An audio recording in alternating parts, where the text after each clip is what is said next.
Hi guys, what's up? It's Will and John. The MMA Huddle is back here once again for another fight card prediction. Great to be back. It's my first time of the year to be back on the Huddle here. I've had some things I've had to kind of look after in kind of personal life. So the reason I've not been on the couple of cards with John to start off the year. But I'm really happy to be back here for UFC Fight Night 18. Alistair Overeem against Alexander Volkov is the main event. Before we get into talking some fights, just want to say, hit that subscribe button, give us a thumbs up, drop a comment below, because that all helps with the algorithm for the channel. That can help the channel grow, and that's something we're wanting to do here. So yeah, a really fun card ahead. Actually, a lot of fights. There's some fights that have been kind of changed in the last couple of hours, the last couple of days. So we'll get through them there. I'll maybe talk a little about betting at the end.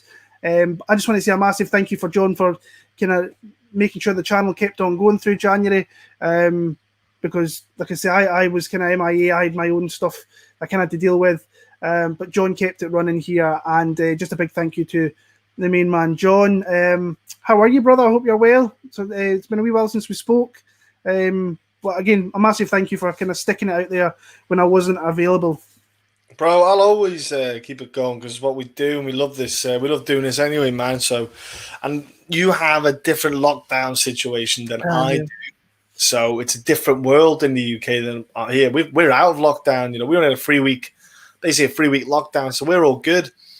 And as you can see, I've got a new addition to the family. Very happy. My missus did this. If you like that, ladies and gentlemen, you go. Look at that. Hey, made up. Buzzing, think it's great. So yeah, I'm good, man. Just simple little fun lockdown, but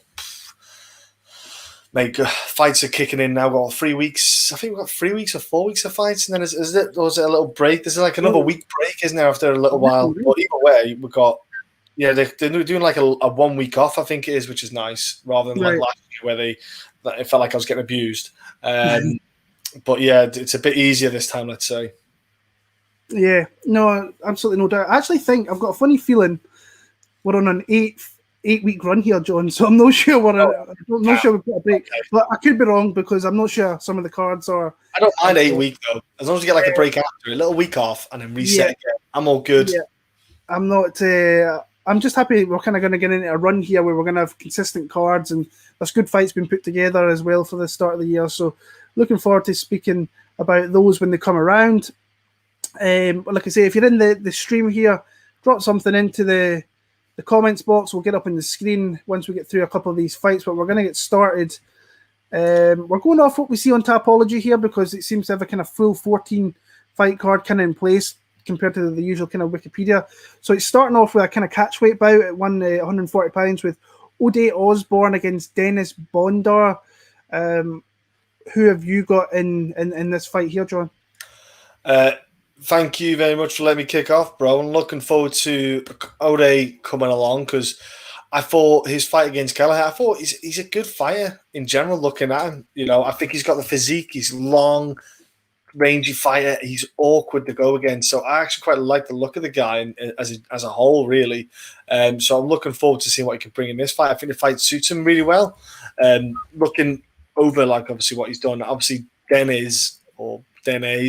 Denise, he's Ukrainian, so I'm going to murder that. It's probably not even, I'm going to call it Denny's. Americans will probably call it Denny's, I imagine. But watch the guy on, was it AFC? There's like an AFC he was on, but a main one he was on, like, was a WWFC promotion for a while. I watched some of his fights there. He's okay with some of the opponents. I'm not sure of the level of where they're at, but he seems to show some good grappling aspects when he gets to fight to the ground. Likes to go for those submission kind of things. Then he's got some good on top game positions. When he gets on top, he's got a nice squeeze, it looks like there. But for me, I think Ode is he's just an awkward dude to fight. He's got a nice long reach on him. He's not bad at footwork. I think he's got pop in his hands. And I think he's going to have as long as Ode can keep the fight to the feet, I think he's got a good chance here to get a nice little W under his belt. You know, I do fancy him in this fight. Nothing against Denny's either. I think that Ode's athleticism could pay off in this fight too. Obviously, he came in. He's had a couple of losses in his career, but don't see it as a negative. I thought the armbar against Villarreal was not a bad one. The Kelleher fight, I thought Kelleher's just a monster to come in against. It's a hard. I think Brian Kelleher's a hard one for someone to come and make their UFC debut. But with the kind of grappling aspect of Ode on his back, he can be a threat with triangle chokes because he's got those long legs. Those long limbs really are something that you got to worry about. Denny's could absolutely try and get a decision win here, but I want to go with Ode on this one. I think maybe not cutting the weight might help because it's a catch weight fight. So I think Ode can get a decision win possibly here. Yeah, it's a tough fight for me because I think there's a lot of things I see in Ode Osbourne which I quite like, but he's still very green and he's still not got that experience. When you look at someone like Bondar, who's been around, he's been fighting in that Ukrainian kind of fight scene, 14-2 record, and he's got 100% finish rate as well. But I think he's at a little bit of a speed disadvantage here.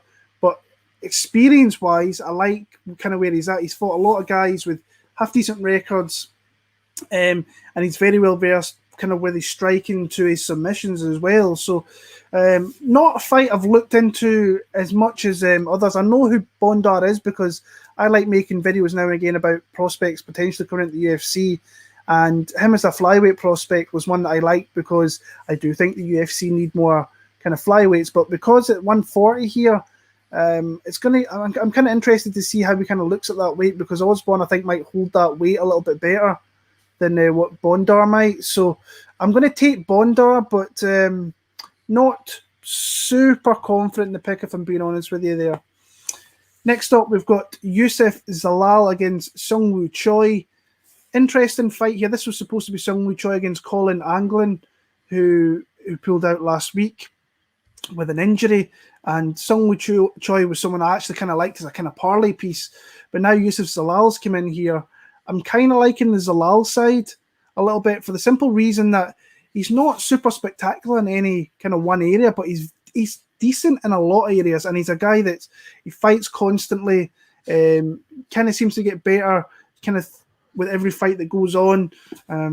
Not got super big power, not like the most athletic guy in the world. He doesn't really have like a defining kind of skill set that really jumps out at you, but he puts it together very, very well. And I mean, he's coming off his first UFC loss against the beast in Ilia Topuria. I think he has to try and clinch up and maybe use his takedown games, and that's something that previous opponents of Choi's have used against him. And saying that, in my opinion, they've been higher level caliber guys like Ewell and Tucker. I think are a little bit higher in the totem pole than Youssef Zalal, but Youssef's got a lot of time to kind of maybe move his way up into there. I don't think he'll ever reach the kind of Ewell stage, because I think he is potentially a top 5 guy in that division with his skill set and his just his all around game.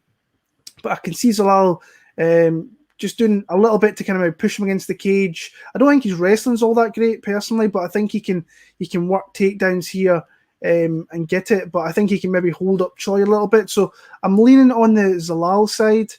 But I think Choi at the betting line, I looked at that yesterday and he was quite a high underdog. But I'm kind of on the Youssef Zalal side here.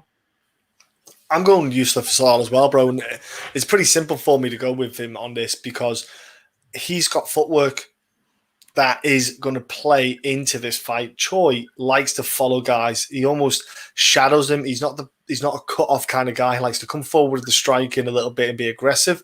So Zalal's going to bait him in, land a shot, and as we've seen Zalal do it a few times, he likes to go off on his angles, use his footwork to shoot away. And I see this as perfect because for Zalal, he's not going to get a wrestler.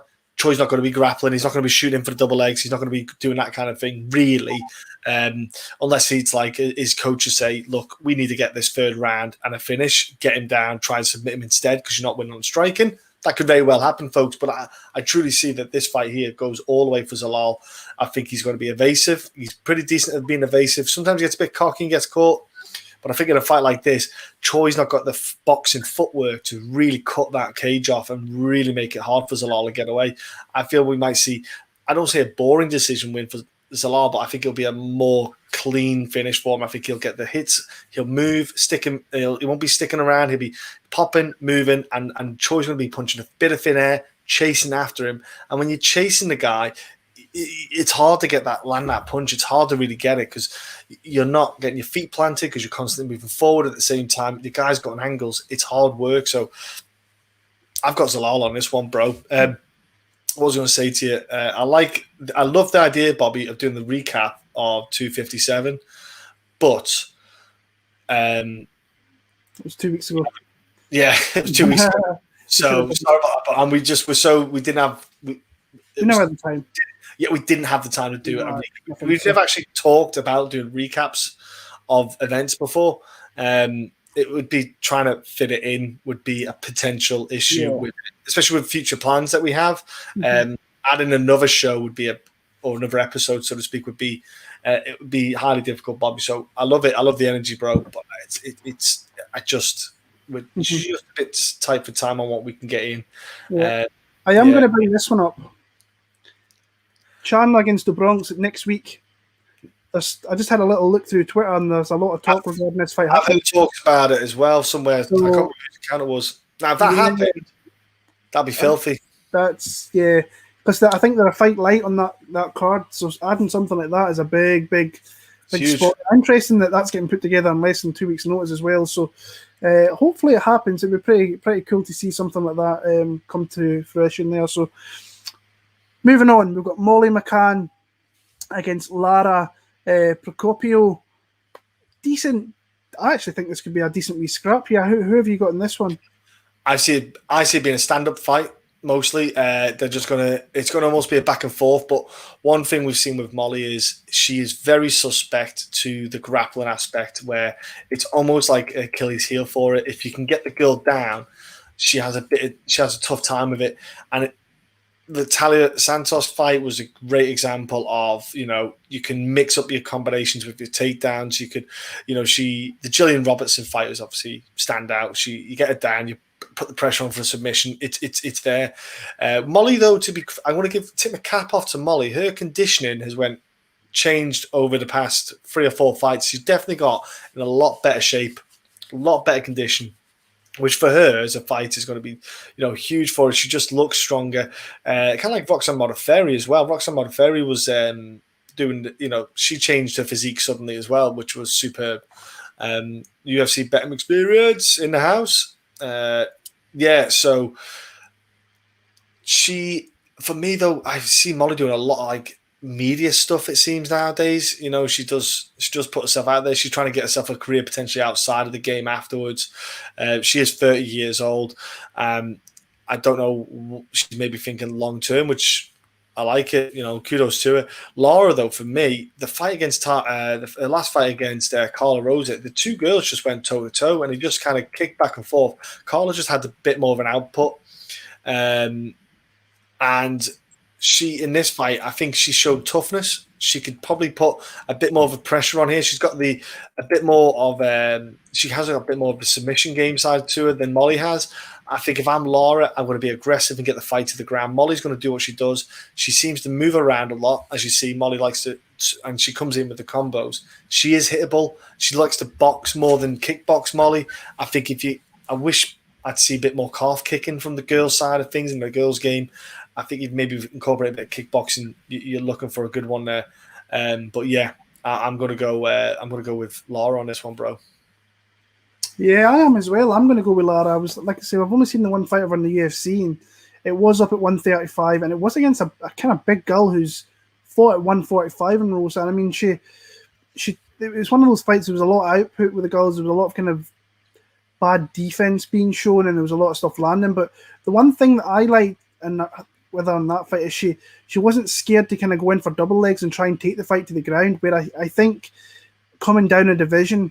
And if she can still have that pop but try to get those takedowns and get a hold of those double legs, she'll catch them in Molly McCann, because that's been Molly's kryptonite pretty much through her UFC tenure. Her losses to Gillian Robertson, Talia Santos was grappling-based decisions, really. So if this stays on the feet, I think it could be close, but I kind of prefer kind of Molly on the feet kind of over the 15 minutes. She might just have the more output and land the more kind of damaging shots. But I think overall, I think that Procópio can take the fight to the ground. And I think that's where she'll take spots in this fight down there, is taking it down and kind of having some top time down in there. So I'm kind of on the Lara Procópio side.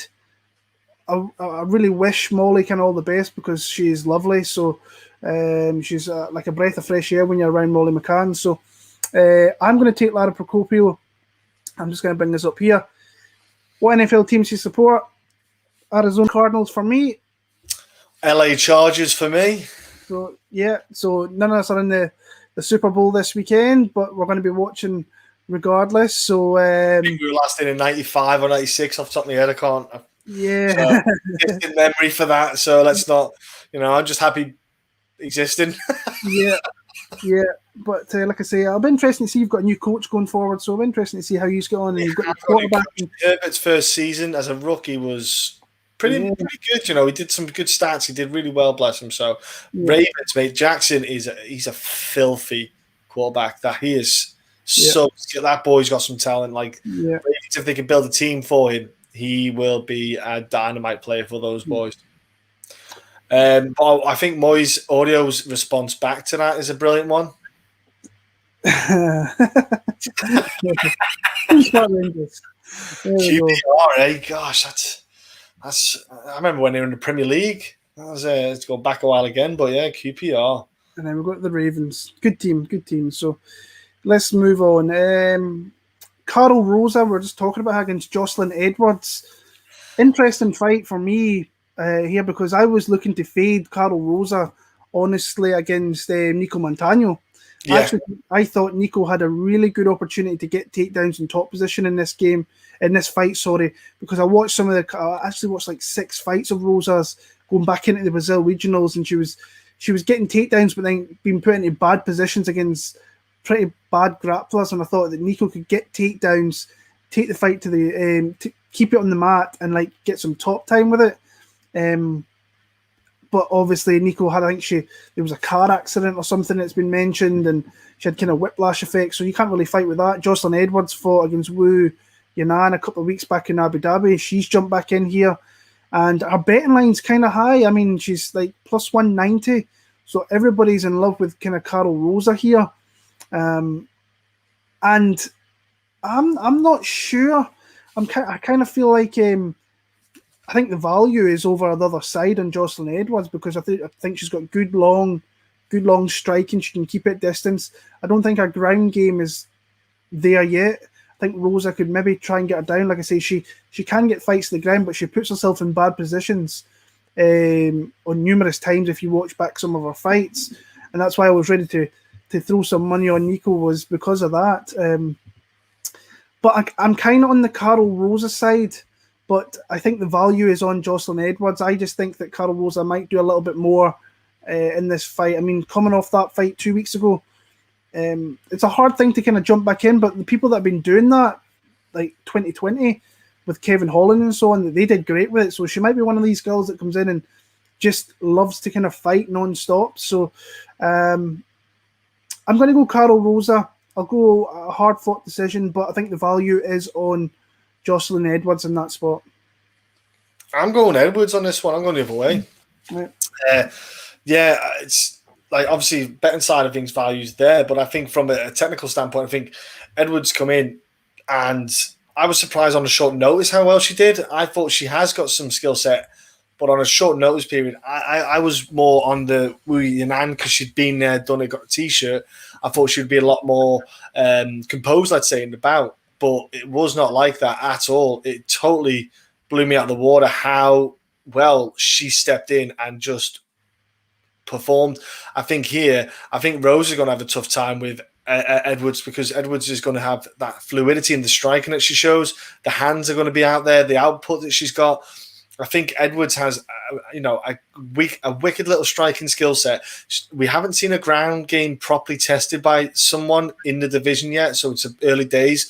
And obviously her debut, she looked really good because her opponent wasn't obviously to the level needed to be that great. So it's all early days for her. I just think, though, Karol Rosa, like we've said, she can get hit. She can be struck at. She can be, like a target, let's say. with Edwards, I think she's got a bit more movement, a bit. As long as Edwards, I think if I'm Rosa, I want to clinch up with this girl a bit more, get her against the cage, dirty box knees, stuff like that. But I just think Edwards here, she seems like a legit kind of girl who's probably going to be at least in the top 15, top 10 at her ultimate. Until I see a ground game on a higher level, I won't know where she could reach. I'm going Edwards here. I think output, pace. I think Rose's going to have a bit of a tough time with it. Overall, the 3 rounds. I definitely think it's going to go 3 rounds, but because Karol Rose got a bit of a head like a coconut like me, so she can take a punch. So I'm going to go with Edwards on this one, bro. Cool. So moving on. This is the fight that literally got announced this after, well, probably an hour and a half ago, actually. Maybe not even that. I kind of had an inkling of it over the weekend, but I kind of kept quiet about it. But it's Justin Jaynes stepping in here for Alex De Silva, as he faces off against Devonte Smith, who's making his return after that kind of devastating loss where he was a heavy favourite in that one there. So give me your quick thoughts on this one. I know it's something you didn't really know about until that long ago. How do you kind of see this one going? Well, Justin Jaynes has got a bit of an awkwardness now because he came in and had that KO against Camacho, and since then he's just been stopped twice in 2 different ways. He's been striking and submissions. So for Justin, it's like, am I a splash in the water? Have I just come in and just done what I've done? And is that all I'm going to do? And he's also, you got to remember, Dana's still doing his chops. He's still doing his cuts of like 60, 80 people, whatever it is he said. And obviously we've had the Christmas period, so there's been a few cuts over there. And now he's going to start doing, some more active cuts. When you're losing 2 in a row, Justin's in a bit of a tight spot at the moment. And he is not fighting a guy who I really would want to fight against, a Devonte Smith, who we talked about the Devonte Smith. I remember I picked Carmel Worthy. But the thing is, the pair of them, when we looked at it, it was speed. Devonte Smith hits hard and is fast. Carmel Worthy, same thing, fast and hits hard. Devonte Smith is still fast and hits hard. I know we got stopped by Cam Worthy, but Justin Jaynes is not the speed of which he is. He's got the power, but I think here, Devonte Smith has got the potential to get another finish and stop Justin Jaynes. I think it's more suitable for the UFC as well, for just Devonte Smith to get the win.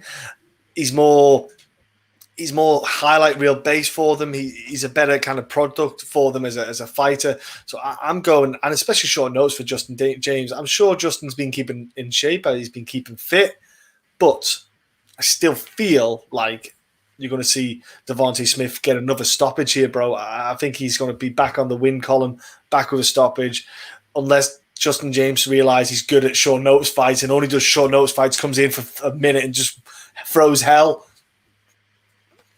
Yeah, I think this is a good spot for Devonte Smith, honestly. But Justin Jaynes is going to come in and bring it. That's what he does. He's very aggressive, comes forward and slings heavy bombs.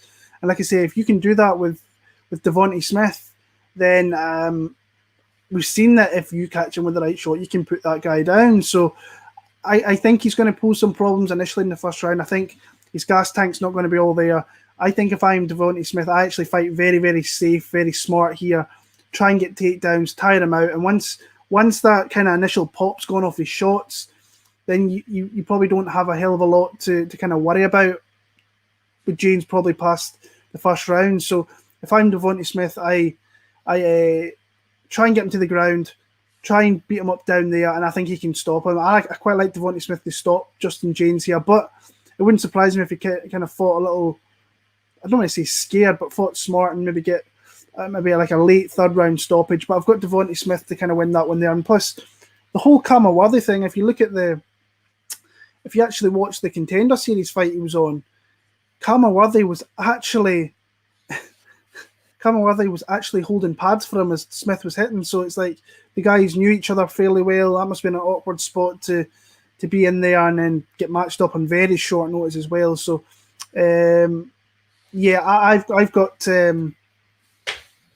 I've got Devonte Smith in that one there. I see David's in the chat there. Have you guys won any parlays in the last year? Well, funnily, you might ask. I like parlays, and parlays is one of my biggest things that I hit. So, but yeah, I haven't made any parlays for this card. But I have a couple of bets in mind for this one already. But you can check out my Bet MMA tips. If you just put my name in there, you'll find and see which ones I had. I was actually kind of lucky, if I'm being honest with you, because I thought last week before the Saladin Parnays fight that if I could get anything below minus 400, I was going to parlay him up with Cody Stamann. And then I seen minus 800. I was like, oh, thank God for that. But then he was knocked out in the first couple of minutes. So I'm like, got a little bit lucky there, and lucky that the line was so high that I couldn't play it. So, but yeah, I'll take Devonte Smith to win in that one there. We've got Timur Valiev against Martin Day coming in here on very short notice. This is a replacement for Julio Arce. I'll be honest, I think Timur Valiev wins this fight all day long, outside of Martin Day just catching him with a big shot, because Timur Valiev, and I'm not being disrespectful when I say this, but Martin Day, I don't think he's UFC caliber, and he's shown that already. I thought he'd be lucky to get another fight after the Anderson dos Santos fight. Turns out that they're keeping some of these guys around, I think, for these short notice fights. So, plus they're probably signed on for 4 fights in their contract. So, it's maybe best to kind of keep them around still through the COVID era and going with that. But I think Timur Valiev, I mean, he lost last time after being like really, he was being dominant in that fight, and then Trevin Jones got won the fight, got caught a beautiful right hook, knocked him out with ground and pound. But then I think it was, I want to say it was marijuana or something that he popped for something stupid, and that fight got changed to a no contest. I think just the pressure of Valiev and his grappling here is going to be too much, and I think he's got an opportunity to potentially take Martin Day out, but I've got him winning via decision fairly comfortably. Yeah, I'm on Valiev all day long. There's value in that name, mate. He's actually pretty good. You know, I know, like you say as well, but he got caught. But when you watch him, he's uber confident when he's in there. He throws nice combinations, and he mixes up his combinations with the striking.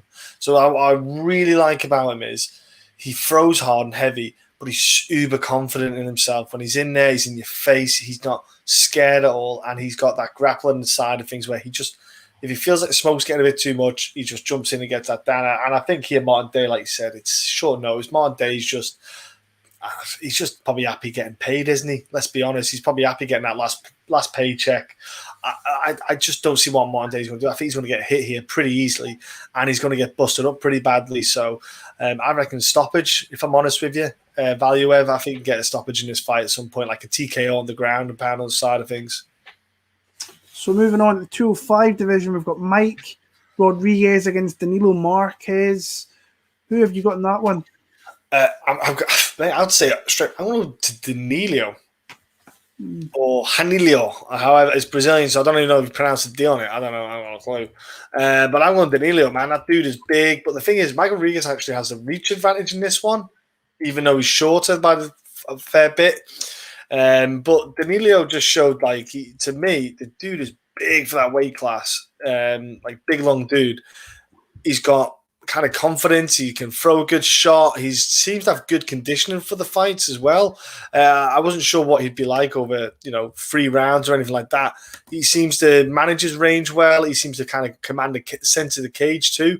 With Mike Rodríguez, I feel he's a bit vulnerable to getting stopped. And even though he's got power, Mike Rodríguez, it's just a vulnerability about him, and a question mark. Don't get me wrong, Cadiz isn't like the best win in the world ever. When I was doing a tape study, I posted like a little short video clip of Cadiz from like one of the worst telegraphed uppercuts you've ever seen in your life.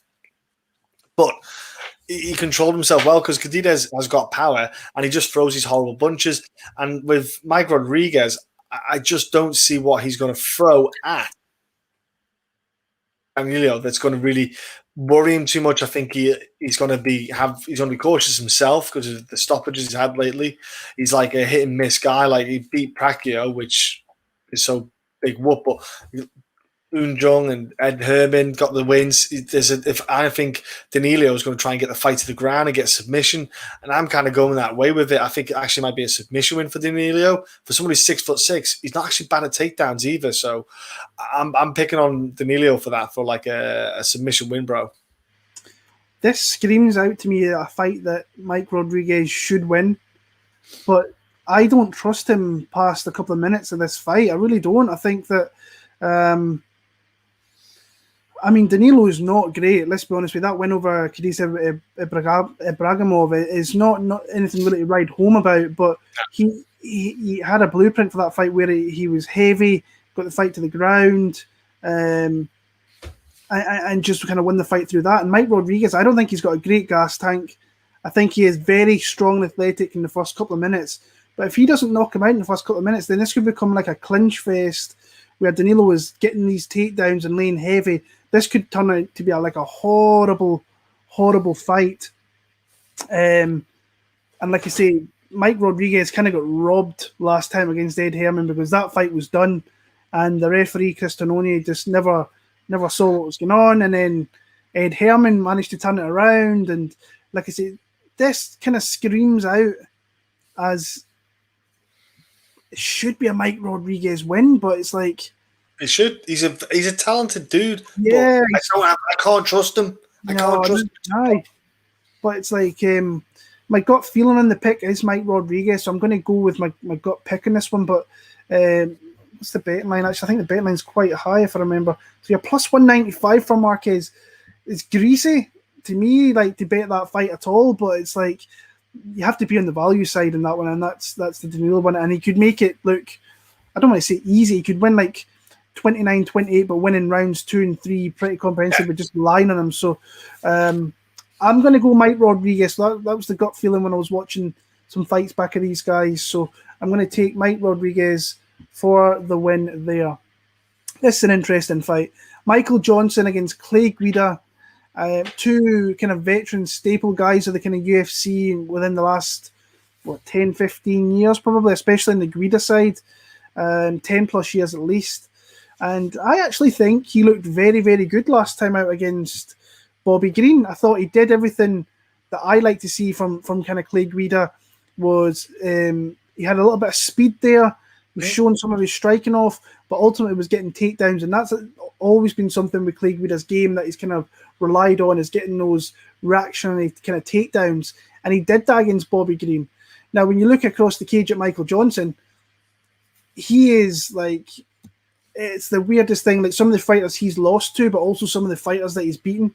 You look at his resume. I mean, he's 19-16, so that's a lot of fights. There's a lot of losses on your record as well. But in saying that, he's fought the best guys throughout that lightweight division as well. When you've got Khabib on there, you've got Gaethje, Poirier, Ferguson, Barboza. So he's got some unbelievable wins in his back pocket, but he's also got some losses, and you're like, eh. And I think his confidence is kind of shot if he doesn't think he's kind of winning the fight throughout. I think he kind of, I don't want to say quits on himself, but I think that even when it goes to judges' scorecards, he doesn't look confident to me, like he's won rounds convincingly. So I'm on the Clay Guida side here. I like him as an underdog. He's a guy that I'm pushing myself to maybe bet this week, because I think that if he can not get caught with big shots and knocked out early, and I mean the speed and the speed that Johnson shows with his hands when he shows that. I mean, Thiago Moises was absolutely ripping that guy up. Comes into the second round and then he gets was it heel hooked? Yeah, so it's like and that can happen at any moment with that guy. So I think Clay Guida can kind of start off the first round can be close. Move into 2 and 3. I think he can get takedowns. I don't think he keeps them there, but I think he does enough to win rounds 2 and 3. So I'm going to take Clay Guida for the win there. I was toying with it because I was tough. It was a tough fight to pick, mate, because it's not as clear cut as some people might think. It's Michael Johnson's fast with those hands, and as much as people think, oh, he's got a poor record, the dude, when he lands, he hurts people and he puts people in danger. Can Clay Guida hurt him? It can hurt him with like an overhand right coming in for a takedown kind of thing. Absolutely. Good thing with Michael Johnson is he doesn't throw too many kicks in his game. He's not too kick based, so that will do him well, because he'll have a habit that won't put him in danger for takedowns from Clay. But Clay's going to go for takedowns. Like Clay Guida's got to know he's not as fast with the hands. He hasn't got the pop in his hands. Clay Guida knows he has to get takedowns. He has to get them down to the ground to get the win. Johnson's shown all right defense, if I'm honest with you, on the ground. He's pretty good on the ground to evade some submission. So Clay might have a tough time when he does get him down to get submission wins. He might just go for the top time, trying to tick it on the clock. Clay Guida seems to hide the wear and tear well when he gets hurt. He's pretty good at that. You don't see Clay Guida. He doesn't like swell up a lot. It has little scar tissue built up over time, so it does bleed. But I'm going to go Michael Johnson instead, bro, because I was not sure about this fight. But seeing how you pick Clay, I'm going to go Michael Johnson. I just think the hand speed is one thing. He's got the pop in his hands. He's probably one of the most high-level inconsistent performers, but he still sticks around in the game. It's insane how much he sticks around. And with that record, like you said, Will, he's almost a 500 fighter, but he's not. But I'm going to go with Michael Johnson, bro. I think that the speed of the punches, overall toll of damage, he could probably get away with a win here. Moving on, I think this is the best fight in the entire card. What a great rematch. Carlos Diego Ferreira faces off against Beneil Dariush, two guys with great records. Diego 17-2, Beneil 19-4-1. This is a big fight in this lightweight division. I'm interested to see what adjustments Carlos makes after the rematch, which, I mean, I don't know how much you can kind of take away from the 2014 fight because it was so long ago. But I think that I'm just interested to see how Carlos kind of approaches this fight because you probably watched the first fight over. I'll jump over at you. How do you kind of see the fight going? But it's a really interesting one for me here, and I'll give you my prediction after you knock yours out. Bro, I'm not knocking that out. No, I loved the first fight because it was when I went back to watch it, it was like that was a really fun fight. That was just back and forth. Dudes didn't hold back, and as a whole, it was great because what I loved watching more so was that you saw a development. You saw how good that both of them have become over the years. Like Beneil's striking's come on leaps and bounds, Carlos's striking's come on leaps and bounds, and they just ooze a different confidence about themselves. This fight's going to be rough, mate. It's going to be hard. It's not going to be it's going to be a dogged fight. The pair of them are going to go, and it's going to be a stand-up battle. I think the pair of them won't go to the ground. I don't think we'll see too much of a grappling aspect. Both of them are very good on the ground. They've both got great technical work on the ground, and it'll be hard for them to get each other down because of the knowledge they both have. I think you might see a stand-up striking battle. Beneil can get clipped, but that Drew Dober fight was a kind of thing where you thought maybe he hasn't lost his chin like James Vick has. Just putting that one out there. That was a rough watch. That dude needs to hang up those gloves and never fight again and stick to fishing. But anyway, for me, Beneil has probably got the better all-round striking skill set of development. When you look over the years, the kind of striking he's got now, his kicking he's a lot more calmer. Carlos is tough. He's on a great run. He's on a superb little run, Carlos, as well. So, I mean, I find it's a really hard pick because the pair of them are looking fantastic. But I am going over towards the Beneil side of things. I just, as a fighter overall, I've always had a bit of a fan kind of side of things as Beneil. I think he's a great guy. Even though Carlos has beaten like Anthony Pettis, Tysonov, who was absolutely gopping in that fight. I could not believe how bad Tysonov was. What has happened to that man? Khabilov was a good win for Ferreira as well, but for me, I kind of feel like Beneil here has got a great skill set. And the psychological warfare probably won't play a part in this. I don't think so anyway, but he's on a wicked little run, and he's just an all-round great fighter. He's got such a good submissions and striking. I've got to go Beneil on this one, bro. I'm a massive admirer, actually, of Beneil Dariush. I think he's very well put together as a fighter, and he's got a lot of tools in his game. And I think that I'm really interested to see Carlos Diego here because he's clearly made steps in his game. His pressure is more on point. His footwork's definitely better. You can see that. Still gets hit a little bit too much, in my opinion. I think that he can be hit with big shots, but on the Beneil side, I'm a little bit worried about that he's engaging a little bit too much in some of these back and forth brawls, and I think his gas tank's a little bit iffy as well. So that I'm a little bit worried here, but I actually really like the spot for Beneil Dariush here. Watch the first fight; he was using all types of takedowns, double legs, single legs, was getting through to the back. In the third round, you've seen Carlos kind of really start to put on a little bit of pressure and kind of get back into the fight there. So, I mean, it's a big jump in 6-7 years to see where both guys is, because when Beneil was taking those knockout losses, you could see that the confidence was completely drained on him.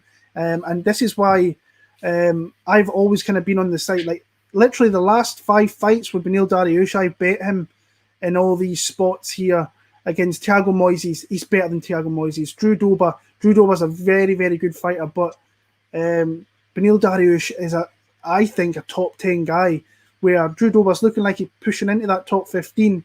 Frank Camacho is better than him. Drakkar Klose better than him. Scott Holtzman better than him, in my opinion. I think he's just got too many tools for those guys. So, and he can use that, and he's good on the feet. I mean, that spot with Drakkar Klose is one of my favourite moments of 2020. It probably is my favourite moment, where he comes back and knocks him out after taking some heavy blows initially in that fight. Now you're giving me Beneil Dariush at dog money, like as an underdog here, when I've bet him as favourite in probably 4 of his last 5 fights. I'm 100% going to be betting Beneil Dariush this weekend. It's just a spot that I like. Obviously, like I say, he's won this fight before. I've been listening to interviews, and he's been saying like he's like really focused on not making this a 1-1. He's like, I don't want to rematch a guy and be 1-1. It's not going to sit right with me. I like hearing that, but like I said, there's been a lot of improvement with Carlos Dago, so I'm interested to see if he can. I actually think Beneil is the better guy on the ground. I think as an all-around grappler with his wrestling, his jiu-jitsu, I think he's one of the better guys in the division, in my opinion. And I think his striking's deadly as well. He's got big leg kicks, he can attack the body, dangerous in all sports. So I'm going to take Beneil Dariush. I think he wins a hard-fought 29-28 decision. I think the rounds will definitely be a little bit closer. I don't think the takedowns will be as easy, and there might be some squally spots with Beneil kind of in the middle part of this fight, maybe with his conditioning, because Carlos can maybe start to come into this fight a little bit more. So, but I like Beneil Dariush in this spot. I think that him as an underdog is just jumping out at me 100%. So I have to get on that, and I will get on that depending where the line goes. But I've got Beneil Dariush to win that fight via 29-28 decision. So we're keeping on going here. We're staying in the bantamweight division. Cody Stamann against Andre Ewell is up next here, and I think this is. I don't want to. I think Cody's actually a ranked fighter in that division. So facing someone like Ewell's a little bit of a surprise to me in this kind of spot. I think he's getting a big step up in opponent here, Andre Ewell. And Cody Stamann, to me, I just think is too many. I just think he's too well rounded here for Andre Ewell. I think that he can. I think initially, obviously, when you look at the stats with these guys, it's the big reach advantage for Andre Ewell. But he's going to have that with most guys, where he pops the jab out there and stays long. But if you watch his fights, he can be taken down. I think Cody Stamann's timing and his entries are very, very good.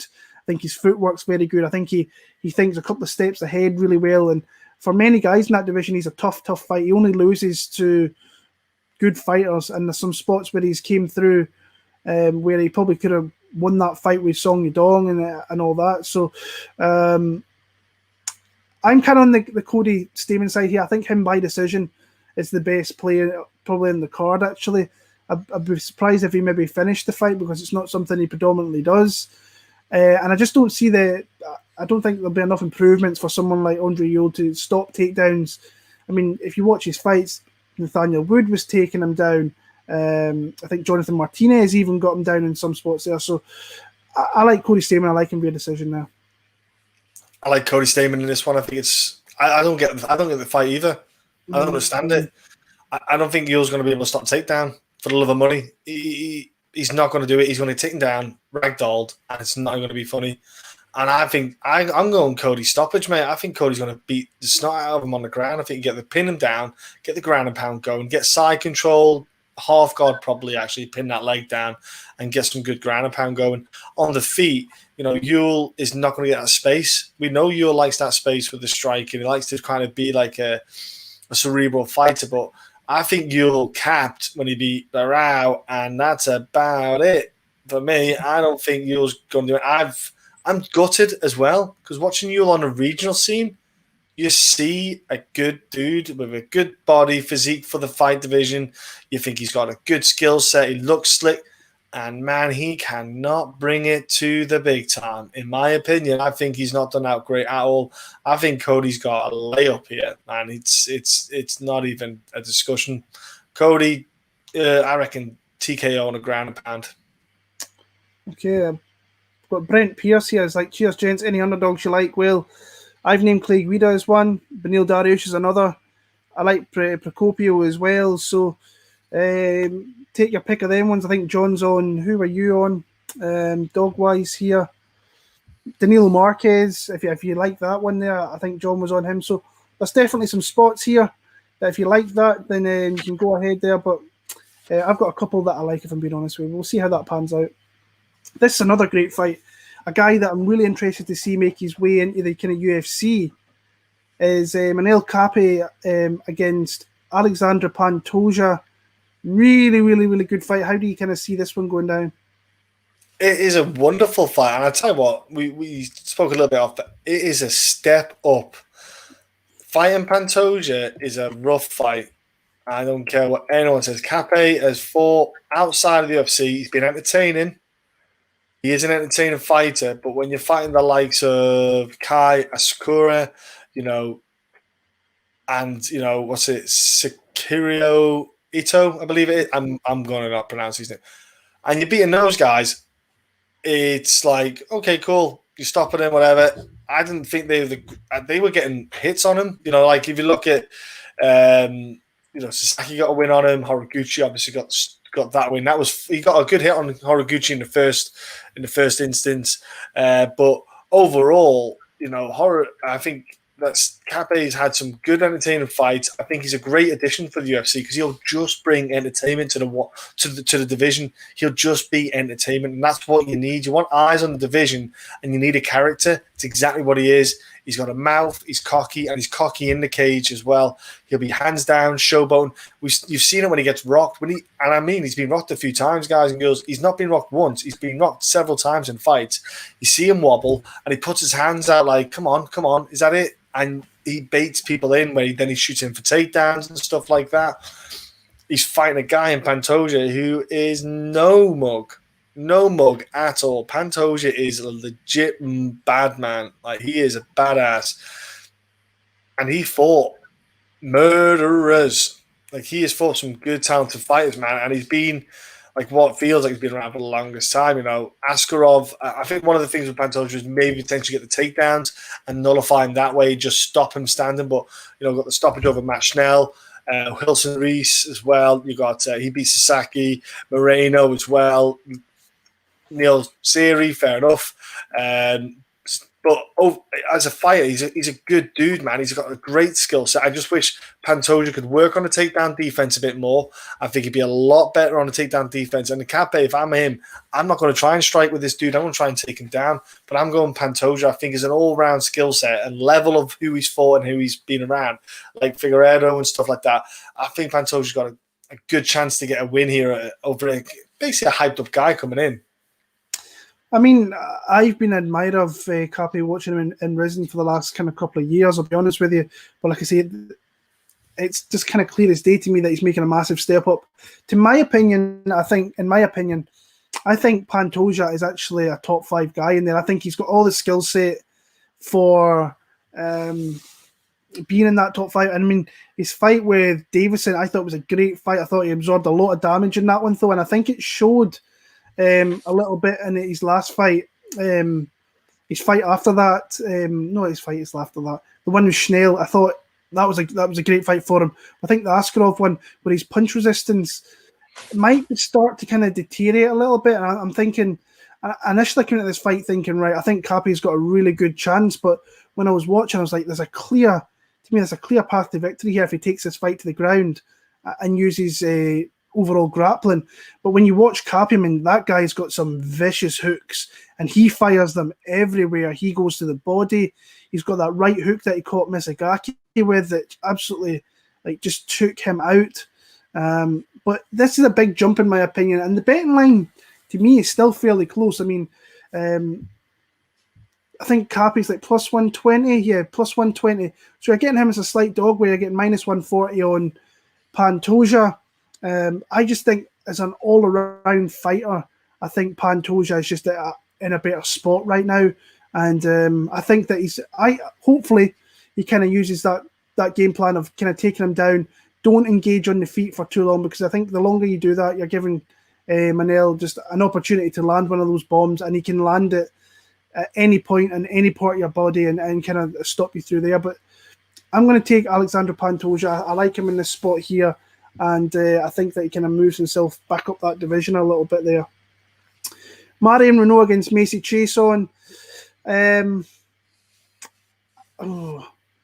This is one that I would like to take Marion Renault, but I've watched the last couple of fights, and she just doesn't throw.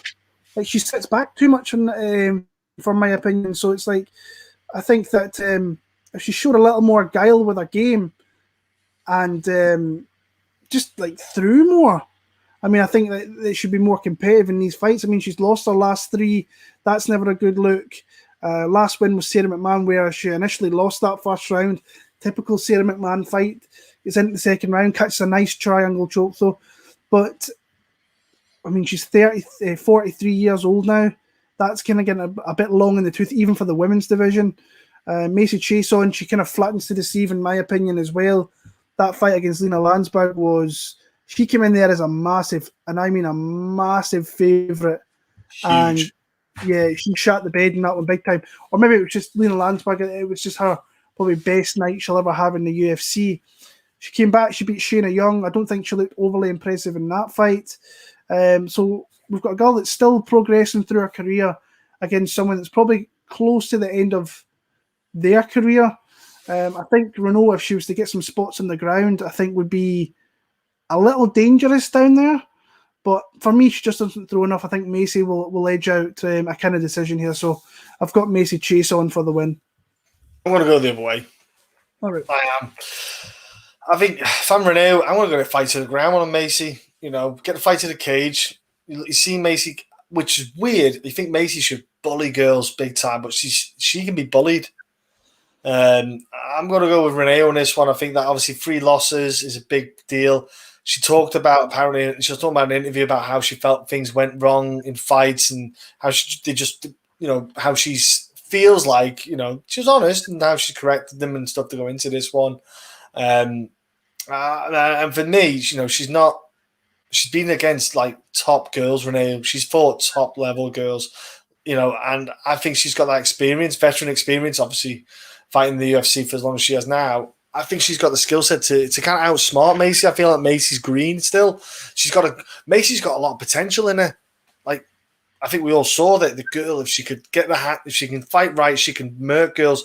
I think here Macy can maybe get a bit undone. And I'm actually going to favour Renault here for a bit of experience, bait the fight, grappling, heavy grappling based fight, get the fight to the ground a bit, get on top, bit of top pressure. So I think points wise, I'm going to Renault, maybe like a 29-28, but it's a tight fight. I wouldn't be shocked if Macy could win with the strikes, but I'm going to go Renault on this one. So, co-main event of the night, you've got a big bout in the bantamweight division here. You've got Corey Sandhagen against the living legend that is Frankie Edgar. How do you see this one going? It's kind of the old school against the kind of new school. Interesting fight to me. How do you see this one going? Filth in it, filth that fight, absolutely filthy fight. I think it's deserving of a 5-round fight. That kind of bout, in my opinion. You've got a Corey who's bounced back in the biggest way possible.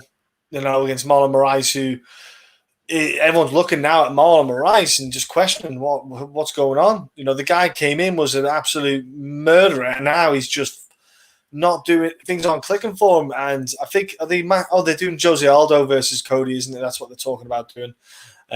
Cody's going to sleep, but it's what it is. I know you love Cody, but dude, I'm not even watch tape. I just got Aldo on that one. I think yeah, with the fight here though, Corey, man, he is like, that bounce back was impressive. The performance was impressive, and you've got a guy in front of him who isn't an Aljamain Sterling. Yeah, he has got grappling, so Frankie can wrestle, but Frankie isn't the kind of dexterity and the length and the body that Aljamain Sterling has, and I think Corey here is going to have the better of the fight. He's going to have the longer reach, the taller fighter. He's going to be able to get the striking away. And I think Frankie, he's gonna have a torrid time in the fight, man. I do. I really feel it. I think Frankie's gonna have a rough night in this one because Frankie, as we know, he ain't getting younger. He's only getting older. He's nearly 40 years old. He's like, and I thought the Pedro Munoz fight was a hell of a fight to have as well. That was a war, you know, and it was a split decision. He got that win that he needed to, but mate, I think Corey is better than Pedro Munoz and by a lot. And I think Corey's going to have a good night here. I think it's a great fight for Corey Sandhagen because he can get this win. He could maybe put himself up for another title fight unless they might Dillashaw. They might do Corey Dillashaw maybe, which I would love to see. I wouldn't give Dillashaw an immediate title fight myself. I don't think that would be right. I don't think it's fair. You could maybe do Dillashaw versus Cody, whatever. But I'm going to go with a win here for Corey Sandhagen. I think he can maybe get even a stoppage in this one. Yeah, that's an interesting one to me because, like, Frankie Edgar has fought everybody. I mean, if you look at this guy's resume, I'll just bring it up here, and the guy's been with the company for 14 years. Like, you're going back, his first fight was Tyson Griffin. Now, if you were back in those days... So good. Yeah, you realise who Tyson Griffin is. But then you move in, you move past your Mark Boceks and everyone else, but then you got Sean Shirk, former champion, BJ Penn twice, then fought him again later on, beat Gray Maynard, fought Benson Henderson, Aldo, Oliveira, BJ Penn again, Swanson, Faber, Mendez, Aldo, Stevens, Rodríguez, Ortega, Swanson, Holloway, Korean Zombie, Pedro Munoz. This guy's resume is unreal. And like I say, from the minute he beat BJ Penn back in Abu Dhabi at UFC 112, he was stapled in as a Hall of Famer. And now he's still keeping himself relevant, going to a third weight class, fighting the best guys down there. Sandhagen's definitely a top 5 guy. He wins this fight. He's right in line, I think, to fight one of the guys in the title fight, if not fight a TJ Dillashaw. I think that's the kind of fight there. If I'm Corey Sandhagen, I beat Frankie Edgar, I'm trying to get someone like maybe TJ Dillashaw, and then you beat Marlon Moraes, you beat Frankie Edgar, you beat TJ Dillashaw. I don't think you can really be denied there. I think that Henry Cejudo kind of changed the life of Marlon Moraes a little bit. Because, I mean, it's so funny, and it happened at KSW this weekend with that like bicep tricep shot. Like he barely caught him with the foot, but still knocked him clean out. So it's interesting how things like that. Now, I'm a little bit worried that Corey Sandhagen, his takedown defense when you watch his fights isn't great. He gets taken down a lot, but his get-up game is fairly good. That's how Frankie Edgar wins this fight, because I don't think his boxing is going to be enough with the length that Sandhagen's got here. So if I'm Frankie Edgar, I'm trying to get in those legs. I'm trying to get takedowns. And I mean, Aljo caught him. Is Aljo on the level of Frankie Edgar? Well, I don't know. Aljo's very opportunistic, I think, in some spots on the ground, where I think that Frankie is a little bit more of a technician on the ground. Will kind of hold position for maybe, instead of kind of going for maybe submission spots there. So, I actually think the betting line is kind of crazy to me in this when you've got Frankie Edgar is like plus 350. And I can see why that Corey Sandhagen's the number that he is. But it's like, whoa. It's like for Frankie Edgar, he could potentially take this fight to the ground, have spots on the mat here where he wins this fight.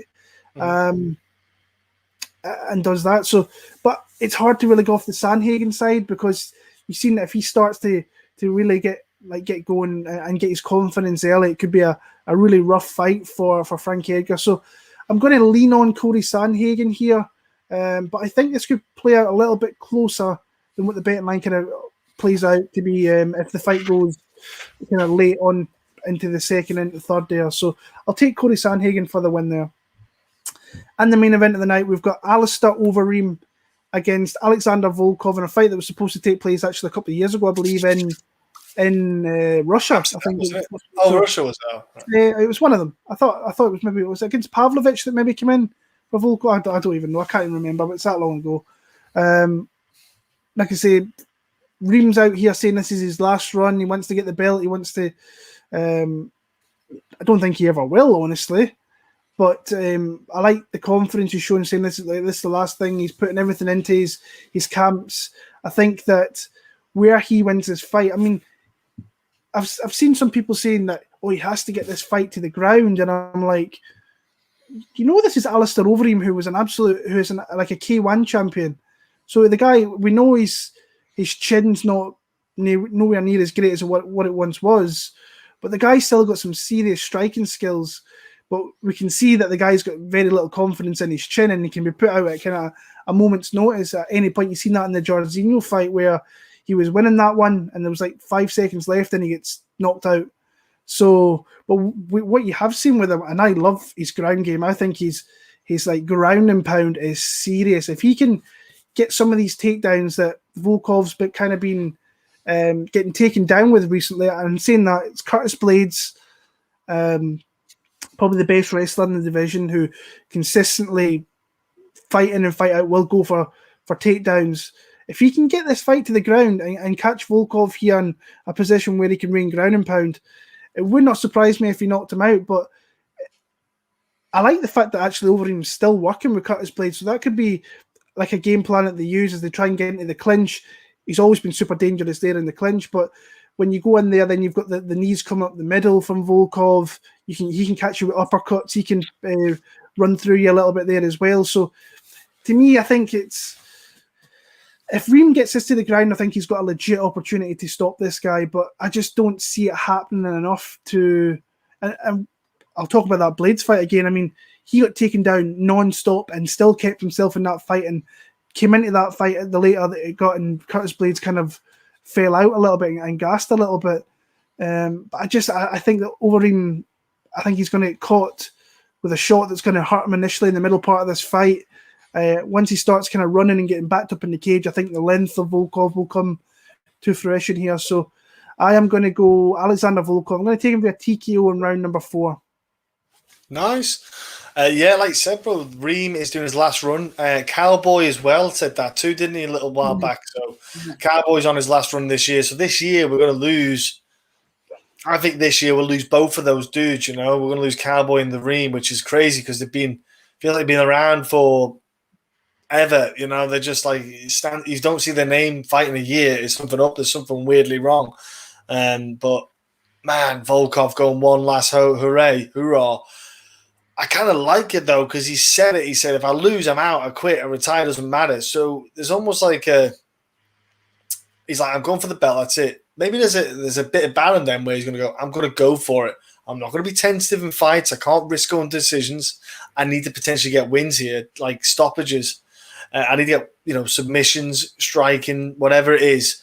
Volkov, we've seen, gets hit because he does a tall man syndrome defense, where tall guys seem to think if they lean back, no one can hit them.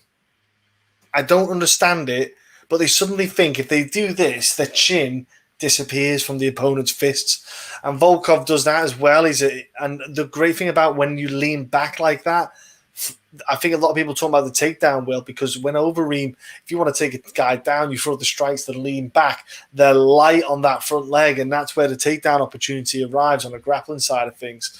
It's Volkov. He's a bad man, but I feel like he's just an upgrade of Stefan Struve, but not still up the level I need him to be. I still feel like he falls short in fights, and one of the things Overeem's got to be careful of is those up kicks that Volkov just puts out there. But Volkov just puts those up kicks out there, whether you're there or not. He's always kind of making you aware that he's got that kick. 5-round fight, pacing's going to be way different than normally you'd see. So it's not going to be an easy fight or an easy matchup to have. I think for Reem as well to get a couple of wins like the Walt Harris and the Saki fight, getting a couple of ground and pound stoppages, and even before that, the Olenek fight doesn't count, but I think he's shown that he can mix up his game a lot better than Volkov. Volkov is just got to be smart when he's going forward. If I'm Volkov, I keep my feet heavy. I throw my straights. The reach, though, I don't think there's any difference in the reach. I think they've got the same reach. It's just a height difference off the top of my head when I looked at that. So there's no real advantage. Or I think Reem might have a bigger reach. But either way, there's not the only advantage that Volkov has on the feet is height. That's it. So I'm going to go with the Reem because I kind of want the. I don't think he's going to get a title fight. I can't see him getting through some of those savages in there. I can't get him past an Ngannou. I can't see him getting past the Stipe Miocic.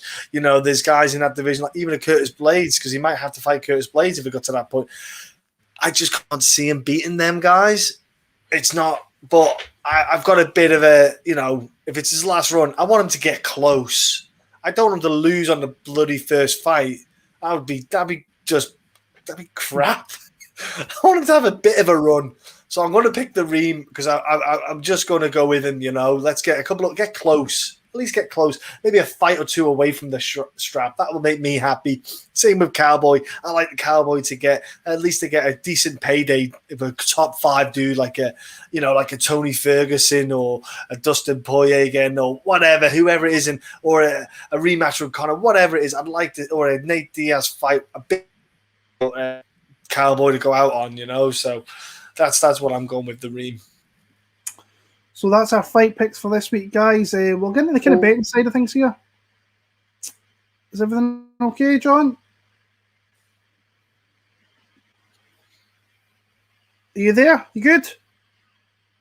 Sorry, bro. You just your picture froze. Oh no, you were the same. I'm good, bro. I'm good. But like I say, we'll get into the kind of betting side of things here. I have a bet. I have one bet. I'm definitely going to have another one. I think if you heard me speak about Beneil Dariush, I think it's fairly obvious I'm going to bet him this week as an underdog. My bet that I have this week is Alexandre Pantoja. I've got him at minus 125. I just like the value of that. I think there's a lot of value at that spot. Even now, I think there's a little bit of value. If he fights smart, I think that he can win this fight all day 30-27. I still think if he fights a little not smart and maybe stand up a little bit with Cape, I think that he can still have good spots in this fight personally. So I got minus 125. I like that spot. Beneil Dariush, he's plus 105 right now. I think we've lost John Boy here for momentarily, but I like him. Like I say, if I've been betting at minus 160, minus 130, whatever it may be, get him as an underdog in this spot here. I just have to kind of go for it. Looking at some of the other odds in the fights, I mean, John's taken a load of underdogs in this card here. He's taken Overeem, he's plus 155. I think did he take Michael Johnson? Yeah, he did. He's took Renault's plus 180. He's taken Marques, who's plus 195. So he's taking some big shots and some big dogs there. To me, it's not really a parlay card. I don't really like this card for parlays. For me, it's kind of like an underdog card where you need to pick your spots here. I mean, Joselyne Edwards is plus 185. That's not a bad line in that either. So, yeah, that's my picks, betting kind of picks for that. So let us know what your picks are for this card, what your bets may be, whatever it is. Drop a comment down below and me and John will get back to you as soon as we can. John, are you there? I can see a picture of you, but it's mighty frozen up at the minute. I've got a private chat. Keep going. That's what it's saying. So, yeah. But, guys, until next week, what is the card? It's UFC 258 next week, actually. Kamaru Usman against, let me see, Gilbert Burns is the fight there. Really interested to see how those two guys play off against one another, considering we've got two former teammates. There's been like over 200 rounds between these two guys. So I'm interested to see how that works out. Until next week, guys, from myself and from John, wherever he may be, take care, all the very, very best, and enjoy the fights when they come around this weekend. All the very best.